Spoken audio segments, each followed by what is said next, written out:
Barry Crump, 40 yarns and a song. Kuri. He was a fairly big hunk of a dog, a 3-year-old black and tan huntaway called Kuri. He belonged to a high country shepherd called Pete, along with 4 other working dogs. Nothing distinguished Kuri from any of the other dogs until his instincts overrode his training one day, and he bit into a running merino ewe and tasted the hot, thrilling flow of blood and involuntarily killed the sheep. Kuri knew he'd done something wrong, but he didn't know how wrong until the bullets were zinging off the rocks around him. He took refuge in a scrubby gully and followed it out into a stud farm, where he killed 3 breeding ewes in the night, ate most of a hind quarter, and then moved further along the range at a lope that covered miles in minutes. By daylight, he was 20 miles away on a station he'd mustered on the previous summer. His strategies for survival evolved. His instincts told him not to stay around where he'd made a kill, especially after daylight when the men were about. So Kuri killed in the evenings and ate and then traveled many miles and slept through most of the days. In the evening he'd watch a homestead from a high ridge until men were in from the hill. Then he'd kill and eat and travel on. Within 3 months, Kuri had killed more than 200 sheep along a 40-mile stretch of the mountains. He had his beat worked out. They knew it was him. Every sheep-worrying dog has its own method of killing, its trademark. And although Kuri was seen a number of times, he always got away because people working on farms don't normally carry guns around with them. Kuri became thoroughly wild. There were only 3 things in his life now: killing, eating, and avoiding men.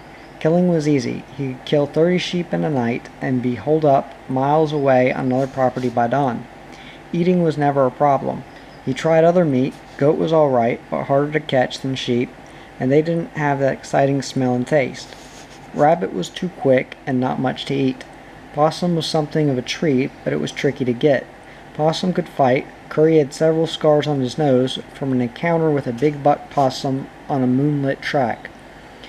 Chasing the chamois high in the rocks and the deer in the bush was a waste of energy. Nothing matched the primitive thrill and the taste and the accessibility of mutton.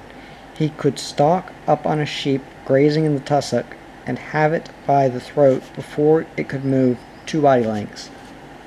A year went by, and Kuri continued to dodge the bullet. It was being said that he'd killed so many sheep that if it had all been on one property, it would have ruined them. One estimate put the figure at around 1,300. The run holders got together and posted a reward of $500 for Kuri's scalp. They also arranged to call up the deer recovery helicopter when Kuri was sighted and try to get him that way. Kuri didn't know any of this. He didn't know that the 3 men had been watching on the ridge across the valley, had spotted him, and called up the chopper on his cell phone. It came suddenly up over the ridge and was on him by the time he got running. Bullets were chopping into the ground around him. He felt something pluck at his side as an AK-47 bullet creased him across the ribs. He was running in a mad panic, and it was lucky for him that he was running towards a block of beech bush. Suddenly he was in the trees, and the chopper had had to bank away. 3 nights later, Kuri killed 17 and lamb ewes on a station 30 miles further along the range. Someone suggested that it was revenge, but it wasn't. Kuri didn't hate people, he was just afraid of them. Another time Kuri was trotting along a bulldozed track when 2 hunters he hadn't scented or seen opened up on him with rifles. A .308 bullet hit him in the foot at more than 3,000 feet per second as he jumped off the track into some scrub. The hunters came running down after him, but even on 3 legs, they were easy for Kuri to evade. He followed the gully for a few hundred feet down the mountainside and was around the edge of a ridge and away into another gully while the hunters were still throwing rocks into the patch of scrub he'd first jumped into. Kuri was inactive for a while after that, and people were beginning to believe he was dead. Then they found 27 dead lambs in a paddock with Curry's trademark all over them. He wasn't sighted very often, but when he was seen, it was noticed that he now ran with a limp, and his tracks indicated that he had a distorted left front foot. He was still more than a match for any sheep, though, and the slaughter continued. He was more than a match for his pursuers. They had the chopper out after him several times, but he always managed to evade them. Whenever Curry was out and about in the daytime, he was never far from cover. He'd learned that one. On one property, they put poison baits out for Curry and poisoned 3 of their own dogs. Curry preferred his meat fresh and not smelling of men. On another occasion, 19 men encircled an area Curry had been seen in to try to cut him off, but he was miles away by the time they'd got themselves organized.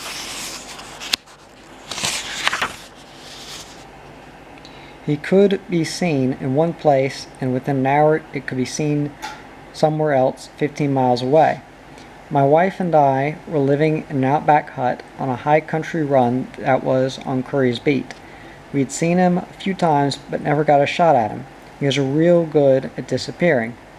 The run holder had lost hundreds of sheep to Curry, and after 3 years, they were no closer to nailing his hide on the wall than ever, further from it, if anything. They were beginning to feel that it was hopeless. The dog had them outwitted. He was too cunning for them. One day it was raining, and my wife and I were spending the day in the hut. I went outside to get some firewood and saw Curry standing up the hill. He turned and slouched, limping around the hillside into the Matagorri. Our bitch was in season at the time, and we had her shut in the shed because we didn't want her getting in pup. In case Curry was hanging around after the bitch, we set 5 possum traps around the back and side of the shed and stapled them to the walls and covered them with leaves and left the bitch chained up in the shed with the door open. Nothing happened. We let the bitch out for a run in the daytime and tied her back at the shed at night. Again, nothing happened. We decided that if nothing happened again, we'd spring the traps and give up on it. Those traps were borrowed off a possum line, and we needed them. We were sound asleep when all hell broke loose out at the shed. Yowling and snarling and thrashing about the dog, we've got him. We lit a candle, and I grabbed a pump-action .22 and fed a handful of rounds into the magazine. My wife brought the candle, and we went out to the shed. It was just beginning to break daylight. When Curry saw us coming, his snarling and yelping and struggling grew more desperate. He started biting at the leg that was caught in the trap, and then as we came closer, he leapt at us, a big dark snarling shape in the candlelight, snatched back in mid-leap by the chain on the trap. I started nervously pumping shots at him from the hip. My 3rd bullet winged him, and my 4th killed him. Suddenly he lay dead in the candlelight. Sudden silence. It was over. We went back into the hut and lit the fire and had a shaky cup of tea. When it was daylight, we went out to have a look at Curry. He lay there with his tongue hanging out the side of his mouth, big and rangy, and scarred and club-footed. We were horrified to discover that he'd only been caught by one back toe. One more leap like the one he'd made at us would have pulled him free. But his number was up. Curry was dead, brought undone by that most irresistible of impulses, the mating instinct. Look at him, lying there. I wondered that something so harmless-looking could have caused so many people so much trouble and expense and done such a terrific amount of damage. Thousands of sheep killed, thousands of man-hours wasted, thousands of dollars lost, and thousands of dollars spent, all over an ordinary-looking dog that lost control of its instincts one day. We buried Curry beside the creek and advised the run holders that they'd never see him again. We didn't claim the $500 reward. We didn't want it. There's nothing very heroic or meritorious about shooting a dog in a trap. It was something that had to be done for the general good, though we'd have preferred not to have been the ones who had to do it.